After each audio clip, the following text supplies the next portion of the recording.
Well, hey guys, good morning. Today we're starting a new series that I'm really excited about. I'm calling it Miraculous Encounters. Because if you think about it, God by nature is miraculous. If God created all that's natural, then God in himself is supernatural. In other words, he's above nature. And here's the principle that I want us to remember as we begin this series is this. What you believe about God determines what he's able to do in your life. Think about that with me for a moment. What you believe about God determines what he's able to do in your life. Do you believe that God is personal? Do you believe that God cares about your affairs? Do you believe that God is willing to get involved in the things that matter to you? To intervene into your circumstances and situations? You see, what you believe about God will determine what he's able to do. Jesus was God who became human so that we could see, that we could understand, that we could know God. And when you look at Jesus, what you discover is this: he is personal. He is there. He loves us. He cares. He got involved in the lives of individuals. He was willing to intervene when asked. And he's the same. You see, what drew me to Christianity, I grew up in a denominational religion, and in all honesty, God was kind of out there somewhere. It was kind of mystical in some ways. And I really didn't know that God would really want to get involved in the everyday affairs of my life. But when I encountered my cousin who had become a born-again Christian, and he started to tell me something I'll never forget, because what drew me into Christianity was this. When he started to just share out of his personal life. Yeah, I'd get up in the morning. He lived in Darien at the time. He was working in New York City. So he'd get up early in the morning to get ready to catch the train. And before he did, he said, Ken, I'm getting up now that I'm a Christian. I spend time with God in the morning. And that was kind of like really weird to me because, okay, you mean not at the church building you spend time with God? In your bedroom? I mean, this is kind of strange. But then he turned around and said to me, yeah, and the Lord the other morning when I was praying shared with me. And I'm like, I didn't tell him that. I was like, whoa, God talks to you? And see, for me, that was just, but it was cool. I was like, God is really personal. And I didn't acknowledge to him because, I was like most people when confronted with the gospel at first, resistant. Because down deep, I would never tell anybody else. But I'm thinking, okay, if this is true, what might I need to change in my life if I were to follow that? And I wasn't sure. I just turned 20 years old, and I wasn't sure about all that. But the personal nature of it began to draw me. And here's the front. Jesus, when he was on earth, did over 35 miracles that were recorded in the Gospels. The Gospels are the 4 eyewitness accounts of the life of Jesus. Now, Luke himself personally didn't eyewitness, but he interviewed all the eyewitnesses. Luke was a doctor by profession, and he took the time to go through all the different eyewitnesses who saw the events regarding the life of Jesus and made a careful acknowledgement, a recording of what they had seen. And in the Gospels, there are 35 miracles. Throughout the 4 of them, they don't record all the same. There were different ones and ones, but 35 miracles. And John, in his own writing, said if we were to record all that we saw Jesus do, the world couldn't hold the volumes that would be written as the end. So Jesus in himself, listen to me, is miraculous. Jesus is a miracle worker. And there's where people struggle. In all honesty, if you're here and you're not really a Christian yet, glad you're here. What people struggle with is this idea of the supernatural, the idea of miracles. People have been skeptical over the years, yes, because not everything is true. But the fact is, when God intervenes in the course of human events, it is miraculous what God does. And people have struggled with it. Again, one of the founding fathers of our nation, Thomas Jefferson. I'm not sure he was a Christian in this respect, but Jefferson had his own version of the Bible. He was called the Jefferson Bible because literally what he did is he cut out every supernatural occurrence out of it and got rid of that. He couldn't handle that end of it. He thought Jesus was a good moral teacher and all, and people try to struggle with that end. But here's the point. You can't separate the fact that God is miraculous. People question that skeptical. They say, well, did it really happen? People ask the question, was these events factual? And people today speculate and say, well, you know, the Bible was written hundreds of years after these events. And just like legend, all of this comes up because we haven't really sometimes checked out the facts. The Gospels, in fact, the Gospel of Mark was written around 50 to 55 AD, which means it's about 20 years, less than 20 years after Jesus had died. Where was it written? And why is that significant? Because eyewitnesses to the events were still alive. If this was some hoax, if this was some concocted idea and these things never happened, it would have been debunked, it would have been refuted right there. But people don't even know today. They listen because my college professor told me, okay? People haven't even read the Bible for themselves. And the fact is, God's still the same. In other words, that we struggle too is that people try to find natural explanations to events that go on. Since the Enlightenment, people have always tried to say, well, maybe something, they believe this happened, but there's got to be a natural explanation. And why? They struggle with things. People say, you know, if God is true, didn't he create the natural laws? And the fact is, yes, God created the laws of nature. But see, people believe about God because he did the laws of nature, that those are what govern his will. Those are what take out his thing. And God's kind of not really interested. He's too big, he's too holy, he's too great to really get involved in the affairs of everyday people. But is that truly the God of the Bible? See, Jesus, the question comes to people's minds is, well, does God still do those things today? Does God do miracles today? And here's my hope for this series, is that you would open your heart and your mind to see the Jesus who is in the Bible and let him be Jesus to you. In other words, that you would encounter the one who is in truth miraculous. That you wouldn't just see the historical Jesus, but that you might encounter the living Jesus. Because here's the fact, Jesus is alive. That is the claim of Christianity. See, Christianity is founded on a miracle. It's founded on an event. When Jesus was questioned, because we say, you know, are miracles proof that God exists? No, God doesn't have anything to prove. That's where people mistake. Jesus they tried to do that with him when he was on earth. The religious leader said, prove to us that you're the Son of God. Do this or do that. And Jesus said, there's only one proof that I will give this generation. He said, it is the sign of Jonah. As Jonah was in the heart of the belly 3 days and 3 nights, and people have struggled with that one. Jesus said, I will be in the heart of the earth for 3 days and 3 nights. In other words, what was the miracle he was talking about? The greatest miracle of all. That which Christianity rises or falls on this end, it is the resurrection of Jesus Christ. That he is alive today. So the question is God still in the miracle business? Well, here, look at the scripture in Hebrews 13:8. The Bible says this, Jesus Christ is the same yesterday and today and forever.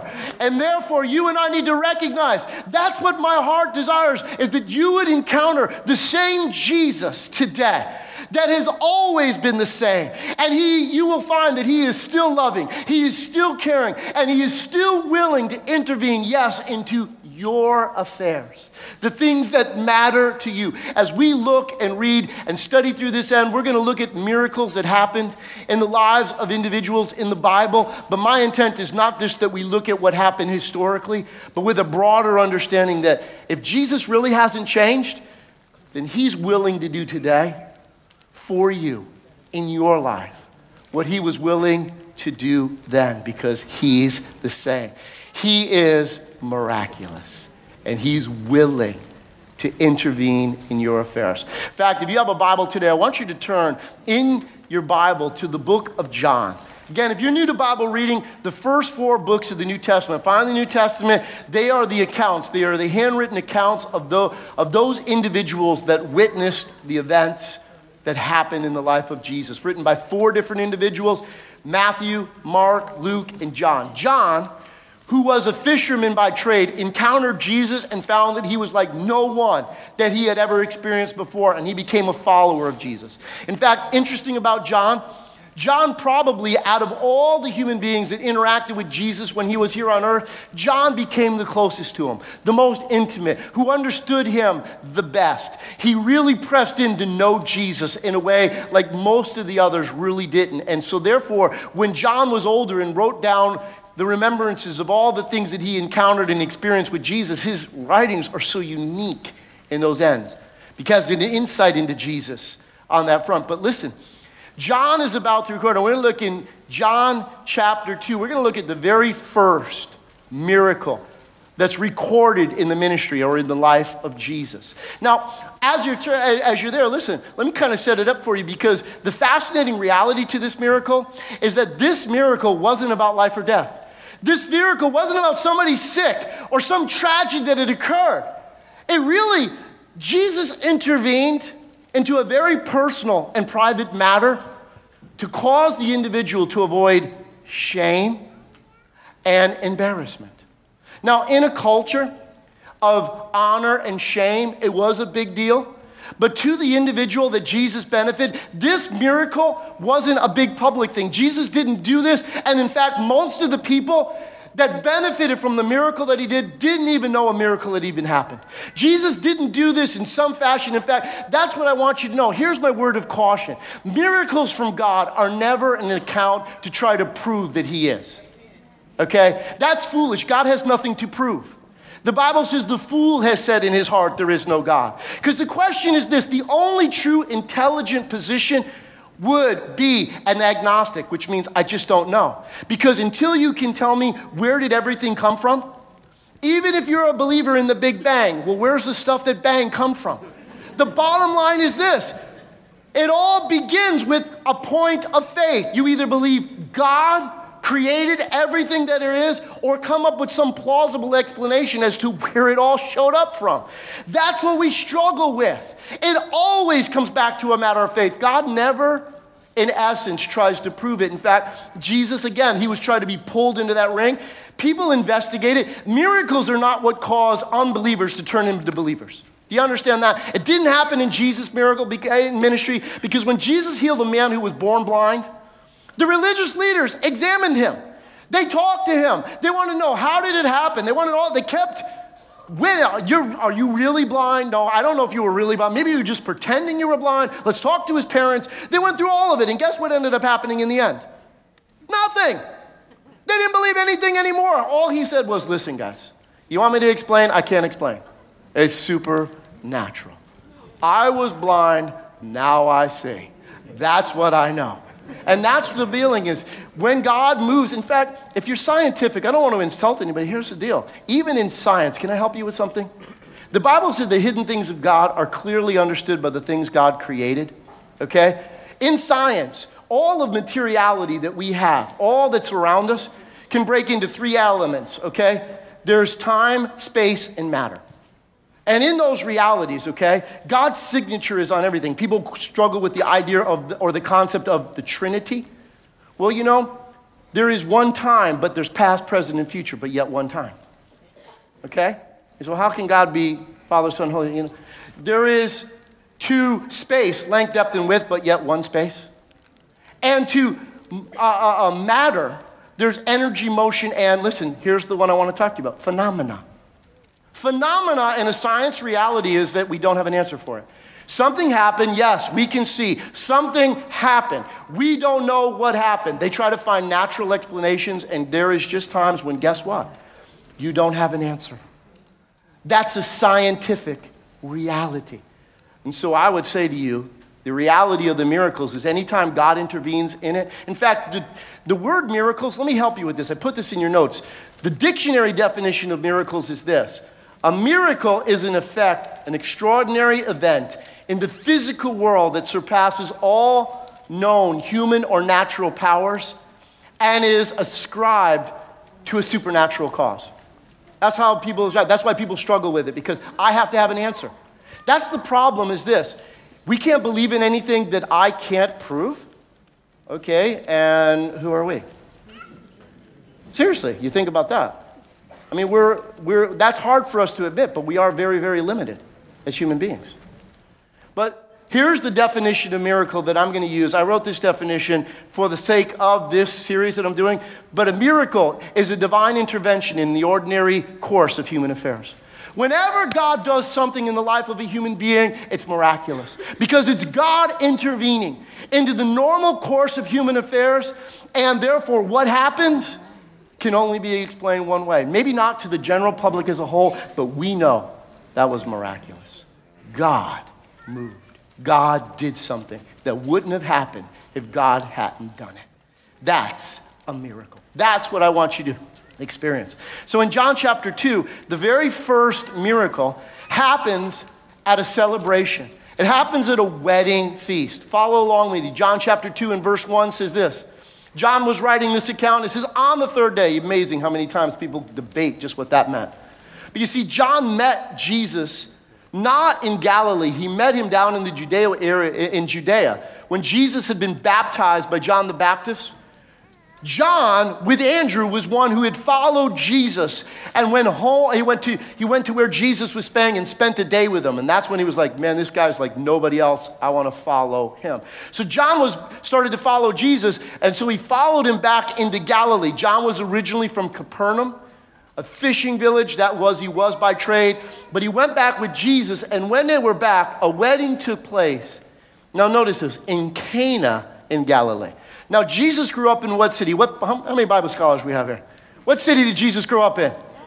Nazareth, not Cana. But so therefore, Jesus and his family needed to have probably had a relationship with this family.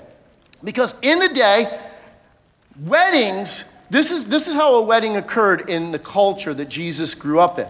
Weddings were a big deal. It wasn't a private matter. This was a society where when someone got married, the whole community celebrated, because now both of this couple, they would have an impact upon the community. Their lives would influence the community. It was a community event. And everybody in the community was invited to the wedding.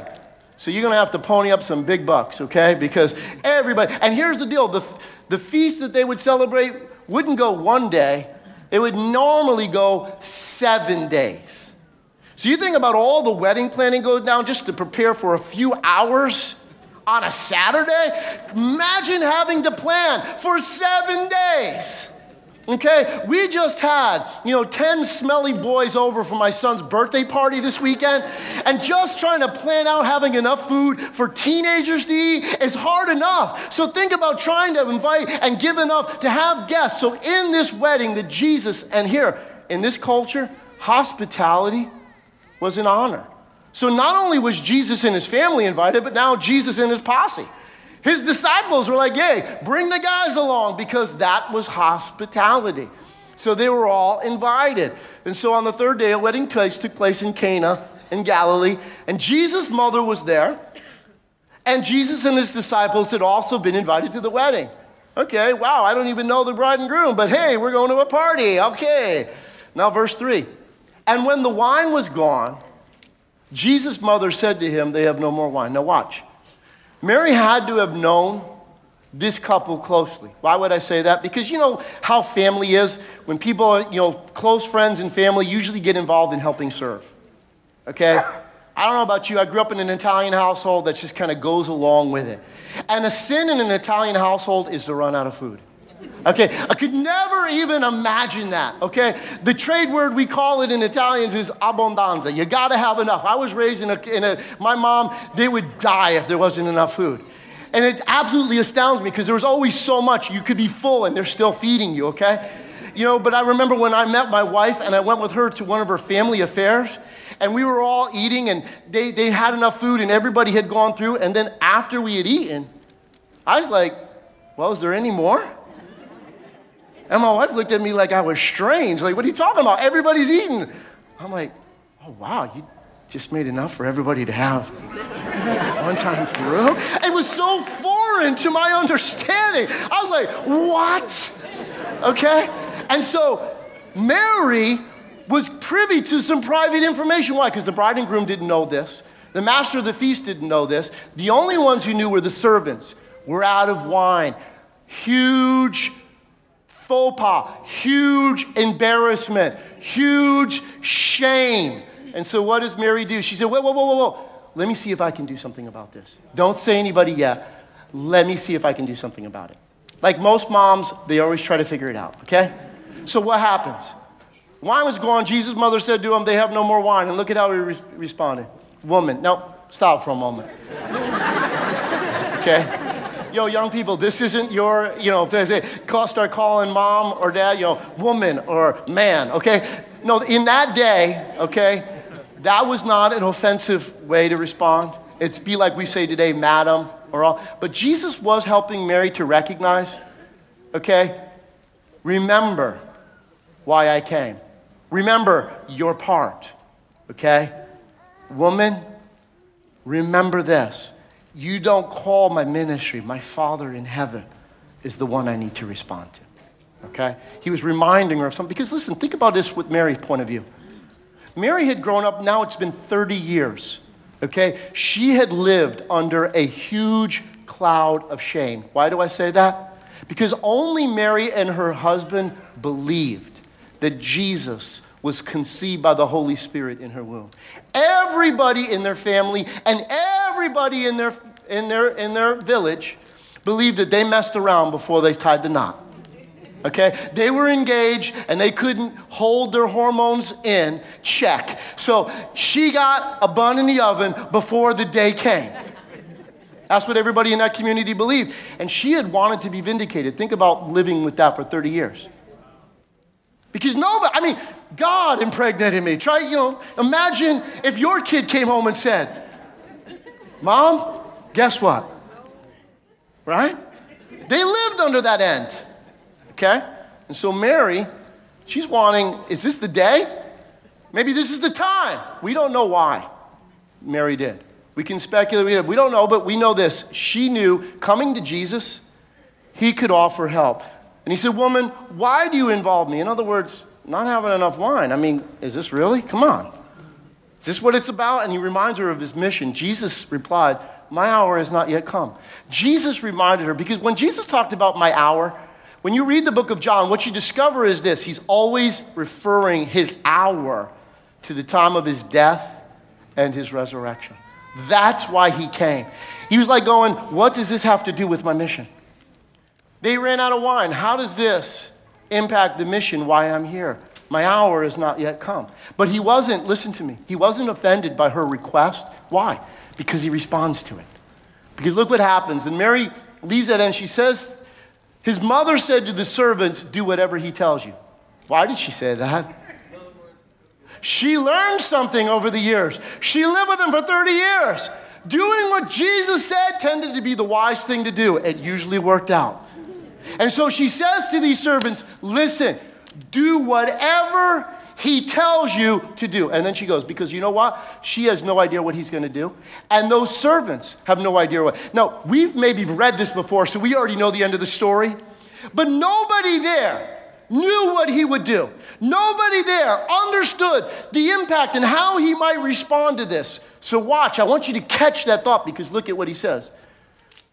Nearby stood 6 stone water jars, the kind used by the Jews for ceremonial washing, each holding from 20 to 30 gallons. In other words, these 6 pots, these 6 jars, would hold anywhere between 120 and 180 gallons. Oh man, that's a lot of wine, okay? So look at this. They were used for holding what? Water, right? And so what did Jesus say to the servants? He said to the servant, fill the jars with what? Water. Okay, well that's what you normally put in these jars. That's what they're for. So he said to them, fill the jars with water. And what they do, they fill them to what? The brim. So they knew, those servants knew what was in those jars. Water. And why would they know water was in those jars? Because they put it in, right? All that seems plausible. What's he doing? Well, maybe he's going to say, nobody should drink any more wine. I'm starting a new tradition. All of you drink water, okay? Is that what he's trying to do? Because look at what he says to them. Verse 8, and he told them, now draw some out and take it to the master of the banquet. Draw what out? Water. And take it to the master of the banquet. Why would they do that? Because Jesus told them to do that. They had no idea what was going on. They just did what Mary said. Do whatever he tells you to do, do it. And so they drew out water and they took it to the master of the banquet, and they did so. And so what verse? And the master of the banquet tasted the water that what? Had been turned into wine. Question was, if they had never drawn the water out and then take it to the banquet master, would it ever turn to wine? Likelihood? Probably not. Miracles always require something on our end in obedience to God. Listen. And he didn't realize, see, the master of the feast didn't know what was going on. He did not realize where it had come from. Though the servants who had drawn the water knew, then he called the bridegroom aside. In other words, the master of the feast didn't know, and the bridegroom's not going to know. The only people who knew about this miracle was just a handful. It was the servants who knew that the wine had run out, was Mary, was Jesus and his disciples who overheard the conversation between Mary and the disciples. That's all who knew about this event. And so then what goes on? Look at verse 10. And he said, everyone brings out choice wine first, and then the cheaper wine after the guests have had too much to drink. Now, can I dispel a common myth that Christians, we really get funky sometimes, okay? People have said over the years, and I've read it as commentators, and I've talked to Christians who believe this. Well, Jesus wouldn't have turned it into wine. It had to be grape juice. Okay, follow me on this end. Then why would he say what he did? Everyone brings out the choice wine first, and then what? The cheapest stuff. Why do you bring the cheapest stuff out later? Because everybody's drank too much already. They can't tell it's cheap. Good hospitality is give them your best first, and they won't know later. And so all of a sudden, what does he say? When they've had too much to drink, but they have saved the best until now. The quality of what Jesus does in our lives, guys, always, listen to me, he's never cheap. He never puts enough to get by. He always gives the best quality. And can I help you on something else as well? Can I dispel another myth about Jesus? It was something that absolutely bugged the religious leaders of his time. We need to recognize Jesus was at this party and he was having a good time. He was joining in the festivities. That was why they said, the religious leaders said, he can't be a holy man of God because he eats and drinks with sinners. Guys, why do we get so hung up being around people and being natural? Why do we think that having a good time couldn't be holy? God is the most fun-loving, the most life-giving, the most wonderful piece of, and can I give you a side tip that will help you? You don't have to sin to have fun. Having fun is what God is. He who sits in the heavens last. God is full of joy and fun. And therefore, Jesus was absolutely enjoying being around the people. He was enjoying being involved. He wasn't hung up. He wasn't all, why is it we're so stiff that we feel like, I can't pretend like I'm having a good time. Jesus was natural. He enjoyed people. He had fun. Festivity and all isn't against the will of God. Actually, it's part of it. And so, he said, they saved the best. Look at the last verse. And what Jesus did here in Cana of Galilee was the first of the signs through which he revealed his glory, and his disciples believed in him. So why is this significant? Why am I talking about this? Follow along with me. If you're taking notes, listen to me. What has this got to do with us? Number one, miraculous encounters begin with humble admissions of both need and trust. See, Mary came to Jesus and she said, listen, they ran out. We so struggle as human beings because we're such good pretenders and pretending like we got it all together. That naturally speaking, we never want to show that we really have need. We come to church, we put on a happy face. We pretend all the time because we never really want to admit, listen, I don't got it together. I have need. Just like those pots, they were empty. We have so much trouble saying, God, I'm empty. I don't got it. I can't handle it. My life isn't what I wanted it to be. Can you help me? I need you and I trust you. It always begins because God resists the proud. The beginning of God's workings in our lives always start with the responsibility of saying, God, I'm just being honest. I'm dry. Things are just way too ordinary. And I need you to turn some ordinary into extraordinary. God, I need you. God, I trust you. God, I believe you're personal. I believe you want to intervene. Please step in. Please do what you want. Please, I'll do whatever you say. It always begins there, with the humble admissions of both need and trust. Secondly, listen, miracles result from the simple obedience to the clear and direct commands of Jesus.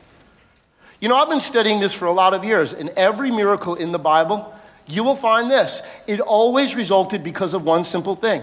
Somebody heard whatever God was saying, whether through a prophet or directly from God. When Moses was at a point when the people of Israel were in difficulty and trouble. And we know the most, spectacular of miracles when Moses, through God, split the Red Sea through him. But what did God say? Stretch out your rod over the ocean. Until he did that, nothing happened. It always is the result of people. Jesus said to 10 lepers, go and show yourself to the priest.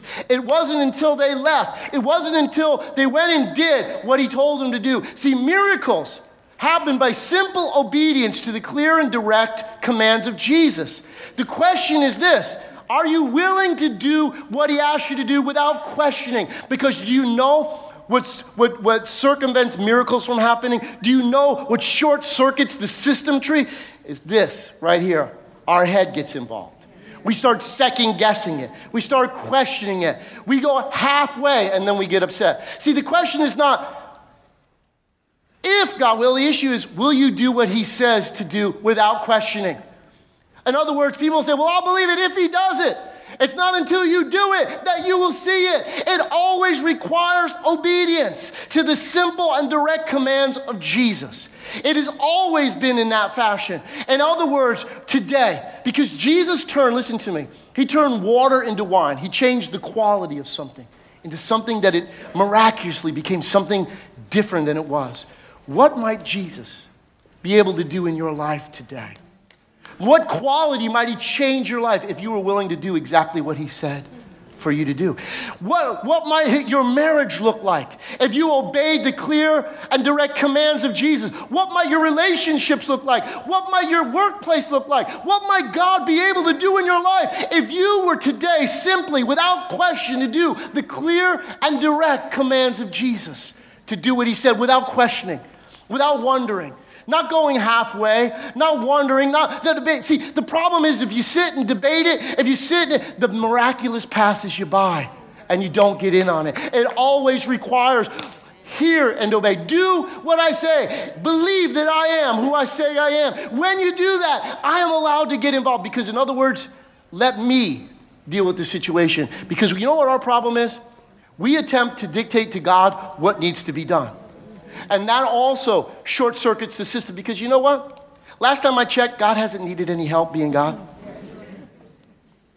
Okay, in marriages, we could use to understand that end because guess what? God doesn't need any help with you telling him what needs to be done with your spouse. Okay, the question is this: will you obey and do what Jesus has told you to do? And what quality of change? What difference might he make? What miraculous might happen in your life that you didn't understand or know that would be unleashed if you simply obeyed and did what he told you to do? It's that simple. That's the aspect of trust. That's the aspect of worship. It's doing what he said to do when he said to do it instantly. That releases the power for God's miraculous to work. But thirdly, listen, it's when I'm willing to do the ridiculous, God is willing to do the miraculous. See, that's the problem. That's why our head gets in the way. When I'm willing to do the ridiculous, Jesus said to these servants, take this, what's in that water pot over there.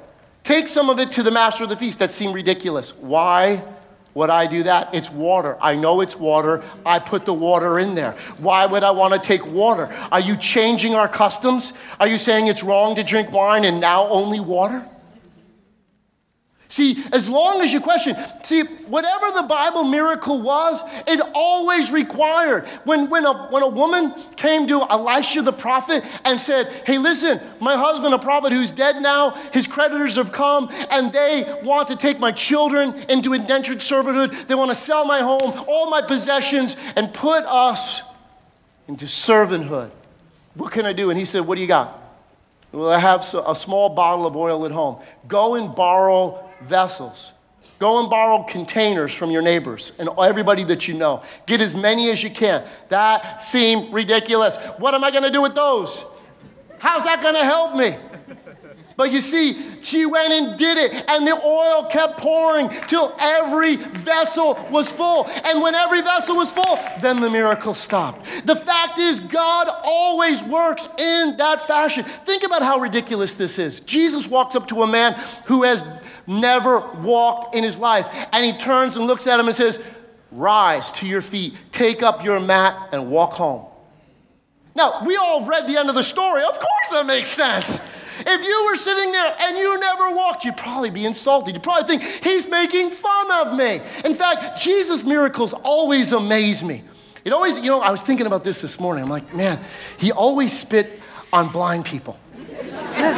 Why? Because anybody who saw it coming would probably get out of the way. And then I had this thought, what if you were blind, okay? And this guy comes to you and all of a sudden you hear,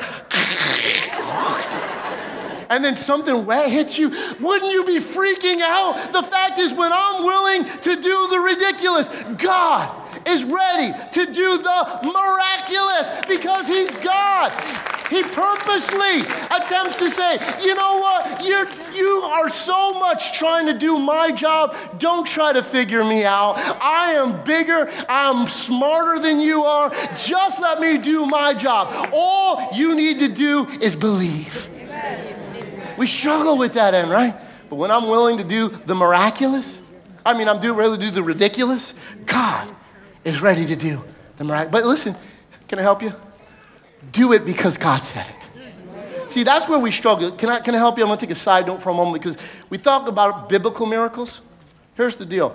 I'll give you some modern day examples of this. Following the clear direction of Jesus, okay, if you go for a medical license in the state of Nevada, for years, I don't know if it's still the law, but for years, you had to read the testimony of a woman named Gertrude Tyser. Now, you may not know, I've got her book at home, but here's the deal. Gertrude Tyser was a woman so severely malformed with multiple sclerosis, so bad and so much pain, I forgot all the diseases she had. She was any sympathetic and compassionate human being would look at her and be broken-hearted. In fact, in the state of Nevada, they had been considering the idea of mercy killing because of Gertrude Tyser. Like, the only human and compassionate thing to do is to put somebody out of their misery because they had no answers. But Gertrude Tyser's story, that's why they make them read it, because listen, when they brought her to the hospital, in the last part of hospice, they were going to put her into the hospital for hospice care because there was nothing more they could do. She said to her grandson, please get my shoes, because when Jesus heals me, I don't want to walk around on these cold hospital floors with my bare feet. And see, everybody thought she was just, crazy in the head and all. But she was a believer. But see, Jesus spoke to her one night because you know why? Part of her believing was slightly off.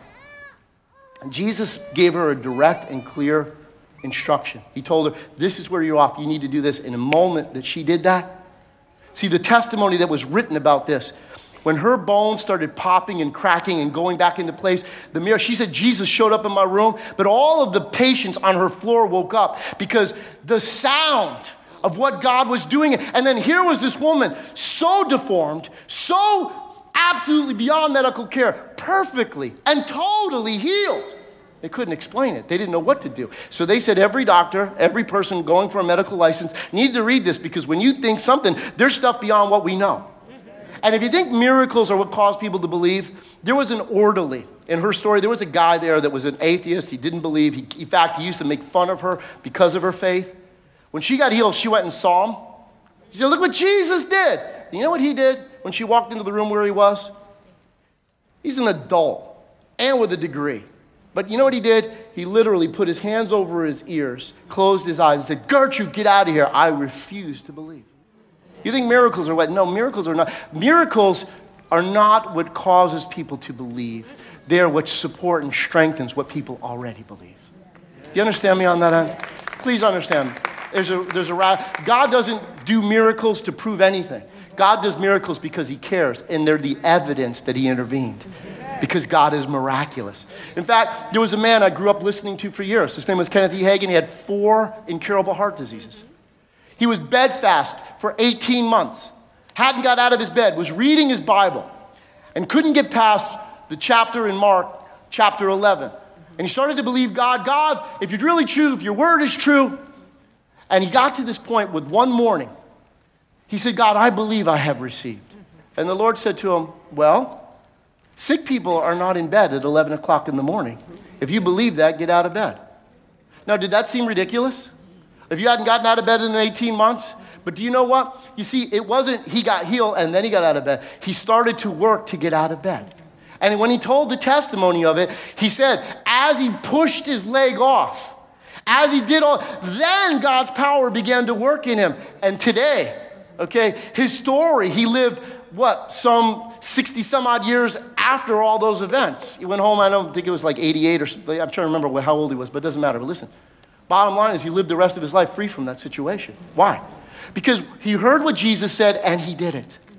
See, it's always the clear direction of what God, and the problem that we find is that we hear somebody's story and want to do what somebody else did. There's no power in that. It's what Jesus tells you to do. Doing that is what will release the miraculous in your life, even when it seems ridiculous. Lastly, listen to me. Sometimes miracles are personal to strengthen our faith.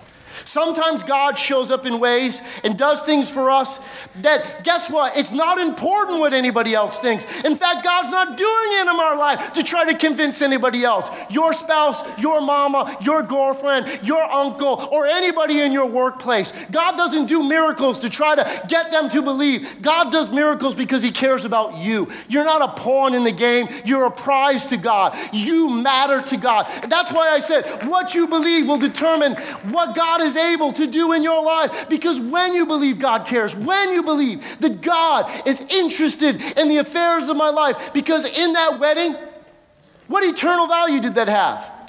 Okay, they ran out of wine. So poor planning, stupidity, or maybe just cheapo-ness. The fact is, they didn't have any wine. What bearing did that have? But Jesus cared enough to do something private, to do something personal, to do something to help somebody to avoid shame. What might Jesus do in your life to turn your shame around?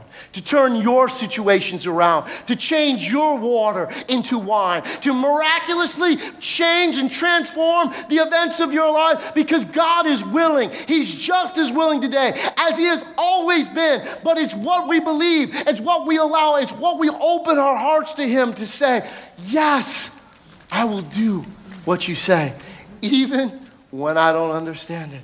It's when you reach that point, God's miraculous is just as palatable, just as real today. And God shows up to help us along our journey of faith, because why? He's a personal God. So let me close on this front. This wedding feast was a foreshadow. See, when Jesus was asked the question by his mom, or told they've run out of wine, Jesus, here's the understanding. Why did he mention, it's not yet my hour? You see, you and I need to recognize, why was this the first miracle that was recorded? Because it foreshadowed Jesus' mission. Let me help you with this for a moment. See, Jesus understood he was the true bridegroom. And for all of the guests invited to this inn, he had a wedding on his mind called the marriage supper of the Lamb. And Jesus recognized that for everybody to enjoy what God had planned, what God had purposed, what God had in mind for their lives, it would require him changing something, transforming something, and it would require him to die to do so. You see, the stone water jars and the Old Testament rites of purification, what it was symbolic of is this, that nothing under the old was sufficient to wash away our sin, to cleanse us, that it would require that the water would need to be turned to, listen, wine. And what was he referring to? The night of the Last Supper, Jesus took the cup and he said, this now is the New Testament in my blood. It is given for the remission of sins. In other words, Jesus realized for you and I to enjoy all that God intended, for us to be able to be forgiven, Jesus intended to unite himself with us, the true bridegroom. And the only way it would be possible would be through his death, his blood. The old would need to be changed into something new. And now the offer he was thinking when his mind was this, because of my death, because of my resurrection, now I can invite everyone. Because I'm a bridegroom, I want to unite myself with humanity. I want them to be able to experience forgiveness for their sins. I want them to become an heir of me just as a bride. She then becomes new in the sense that she now is entitled to everything that is her husband's. And God had in this mind that Jesus, by his offer, would make us heirs of him and joint heirs with Jesus.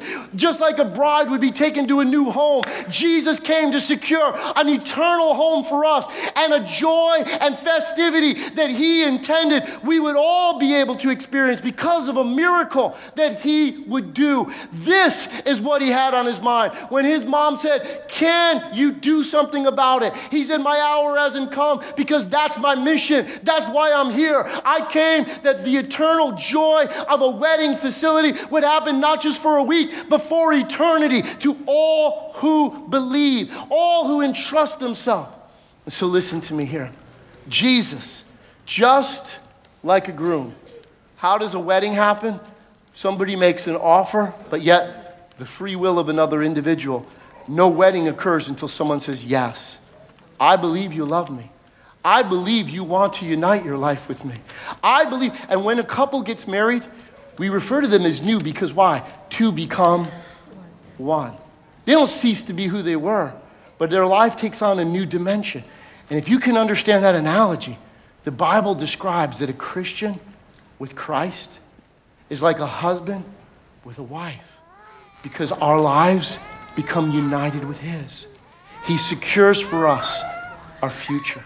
He desires to provide for us, to care for us, to watch over us, to love us eternally, to be committed to our best interest, not because he's forced to, because he chooses to, because he loves us.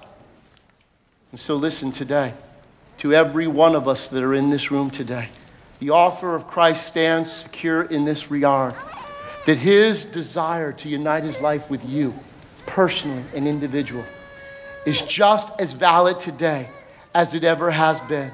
That when you believe in Jesus, when you place your faith in Jesus, something changes inside of us. The old passes away and we become new. When we unite our lives with Christ by faith, when we believe in his offer of loving us and uniting with us, when we believe and say, yes, I believe that you love me.